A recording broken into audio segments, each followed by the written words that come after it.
Welcome to my channel, my respected friends and viewers. Today's topic is cryptocurrency, the power blocks and the fourth battlefield, crypto. Cryptocurrency is now a source of intense competition between powerful nations, primarily because it challenges traditional mechanism of state power, particularly financial control sanctions, enforcement, and global currency dominance. The core reasons for this rivalry includes sanctions evasion. Cryptocurrencies allow sanctioned nations to bypass international economic restrictions, such as countries benefiting would be Iran, North Korea, etc., undermining a key tool of Western foreign policy and sparking a regulatory arms race. Number two factor is challenge to currency hegemony. The rise of crypto and alternative digital assets poses a long term threat to the US dollar's dominance, creating a major point of competition with rivals like China. Monetary policy and financial stability. Crypto reduces government control over monetary policy and capital flows, forcing nations to compete in creating regulatory frameworks that balance innovations with financial oversight.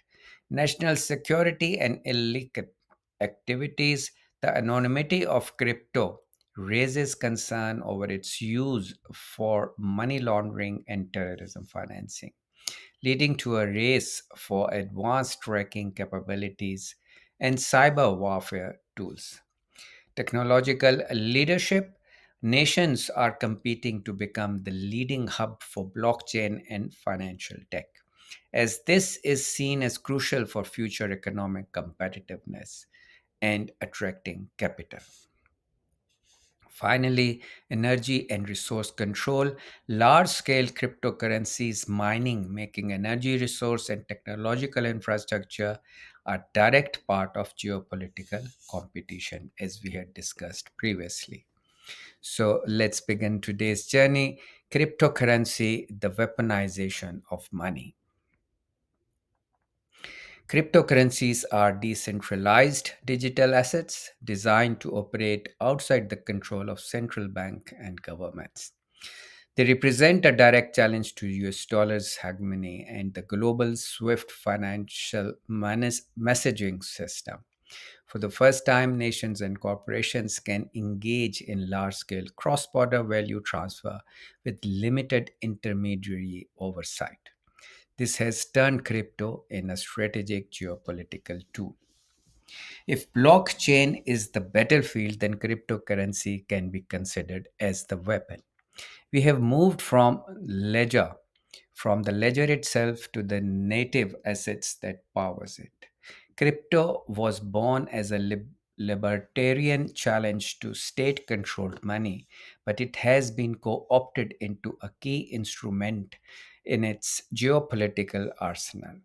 Its ability to facilitate borderless pseudo anonymous transactions directly threatens the US dollar's monopoly and the SWIFT system they had enforced. Sanctions evasion. Cryptocurrencies allow sanctioned nations to bypass international economic restrictions, this which was the key tool used by the Western countries. Bloc strategies, co-options, control, and containment.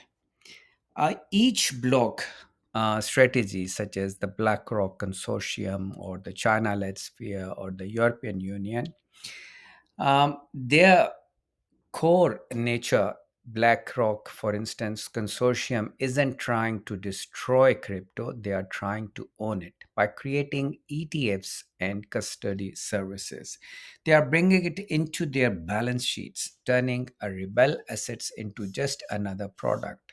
China has taken the opposite track, a full ban on private crypto to eliminate competition, while doubling down on its own state controlled digital yuan. The European Union has expected is the regulator building a comprehensive rule book to manage the risks, and the SWFs or sovereign wealth funds, they are the pragmatic investors. Nations like Saudi Arabia and Singapore are using their vast wealth to buy bitcoins directly, viewing it as digital gold, a neutral, a political asset to a political asset to protect them from the whims of other blocs. Key battlefronts: sanctions, reserves, and CBDCs. The crypto war is fought on several fronts. The most immediate is the sanctions evasion. Crypto markets offer a shadowy financial pipeline that undermines a key tool of US power.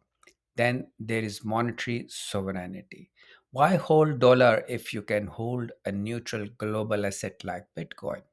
This is a powerful idea for many nations. This lead to the ultimate clash, the race between decentralized crypto and state-run CBDCs. It's a philosophical battle. Should money be a public good or a private stateless asset? Finally, do not forget the physical world, the mining war. Whoever controls the massive computing power that secures these networks holds significant influence, making energy a key strategic resource in this digital conflict. The next, unlikely alliances. This conflict creates some of the most bizarre and fluid alliances we have ever seen. Geopolitical adversaries like Russia and Iran became de facto allies in using crypto to break free from dollar. Meanwhile, the ultimate symbol of Wall Street, BlackRock, is now a major player in the Bitcoin ecosystem, creating a powerful fusion of traditional finance and crypto anarchic technology. And the sovereign wealth funds are the ultimate swing voters, funding ventures across all blocks. This proved that in the crypto world interests Trump ideology. The old rules of alliances are breaking down, replaced by temporary tactical partnerships focused solely on a shared objective, whether that's breaking sanctions, making profits, or building new financial systems. Implications for the global financial order. Cryptocurrency is accelerating the fragmentation of the global financial system into competing monetary spheres. It empowers non state actors from corporations to illegal networks with financial capabilities once reserved for nations. The weaponization of US dollars through sanctions is ironically catalyzing the creation of the very alternative system it seeks to prevent. And the long-term outcome could be multi-currency world for international trade, reducing the strategic power of any single bloc. So the implications are profound. We are witnessing the balkanization of global finance. Instead of one system, we may have several: a digital dollar sphere, a digital yuan sphere, and a neutral decentralized crypto sphere operating in the gaps.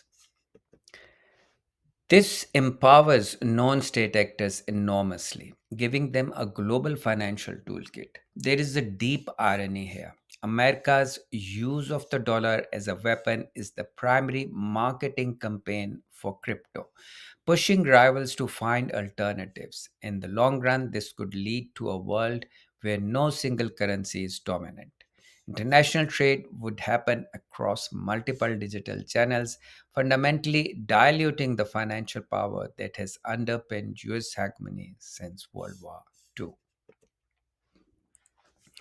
The stakes: freedom versus control. The core tension is between the funk dream of individual financial freedom and the state's need for monetary control and sovereignty. Will crypto evolve into a truly decentralized, neutral global monetary layer? Or will it be absorbed and neutered by state corporate power. The future of economic sovereignty hangs in the balance for both nations and individuals. The cryptocurrency battlefield will ultimately decide who has the privilege to create and control money in the 21st century. In conclusion, the stakes in the crypto war are about the most fundamental element of power. Control over money, it's a battle between two irreconcilable visions. One is the original cypherpunk dream of money as a free, open source protocol for humanity, beyond the reach of any government. The other is the ancient prerogative of the state to control the currency that fuels its economy and funds its wars. The four blocks and consortium partners are all in their own ways fighting for the latter.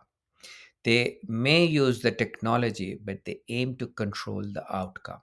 The question for the rest of us is whether any space remains for the system that truly belongs to everyone and not to a single entity.